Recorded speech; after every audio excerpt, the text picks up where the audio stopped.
All right, so this is going to be the second of 4 proofs. I'm assuming you've already watched the first proof. If not, you should go back and watch that one. I'll review just real shortly. This is our reference angle. What we're doing is we're comparing to what we would look at an object with our naked eye. So this picture here is all about just using our naked eye. And so we have a near point distance here as our reference. Our reference angle theta 0 here is thus simply HO over D. We're taking our small angle approximation as we talked about in the other video, and we're going to compare to theta over O.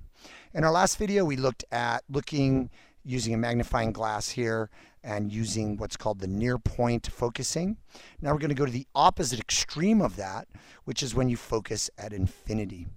And in order to focus at infinity, what we're going to do here is we're going to place the object with our lens, and I've replaced the lens with this thin line here, but this is again just a converging lens similar to what we had in the other proof. I'm just neglecting to draw it because it's a little cleaner. And you can see that a ray of light coming horizontally will turn and go through the focal. We can see that something going through the middle of the lens continues on. And we cannot draw the one as if it was coming from the focal, but we only need 2 to see that this is parallel.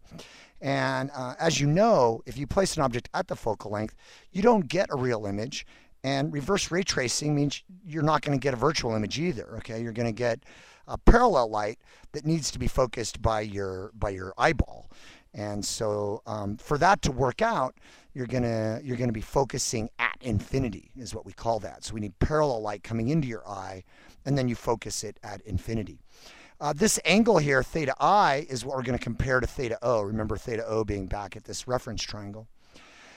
So what we're going to do is we're going to say, oh, theta I, well, that's obviously been placed at the focal length, so that we can say theta I is simply HO, the object height, divided by F. And so our angular magnification, which is the point of all 4 proofs, is that theta I over theta O. So we get HO over F, which we just saw for this very simple. By the way, this is a small angle. I should have said it's not drawn as a small angle, but it is a small angle. So we don't have to take the arctangent here. We can simply approximate this angle in radians by taking HO over F. Obviously, the HOs cancel here. Very, very conveniently, the D comes up on top, and we get D over F when we're focusing at infinity.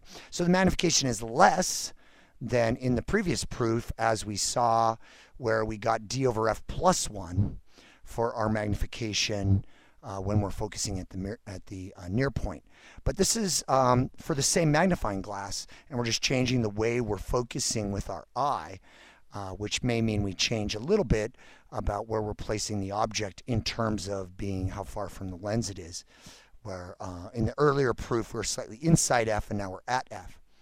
Let's look at a little example what that means though, because really we now have a range of possible magnifications from D over F if we're focusing at infinity to if we focus at the near point having an image focusing ability of D over F plus 1.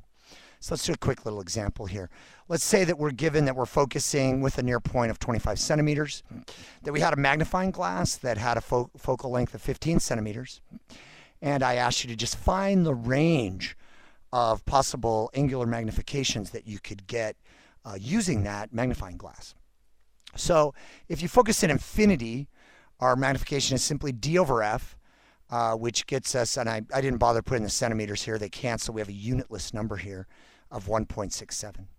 Using the same magnifying glass, but focusing at the near point instead, we have D over F plus 1, and we see we get a magnification of 2.67.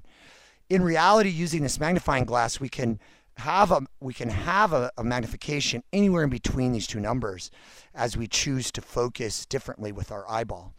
So you can see that our magnification, though, will vary between 1.67 and 2.67. So this is the second of the 2 proofs, and definitely that finishes magnifying glasses. And next we'll be doing telescopes and microscopes. So see you on the next video.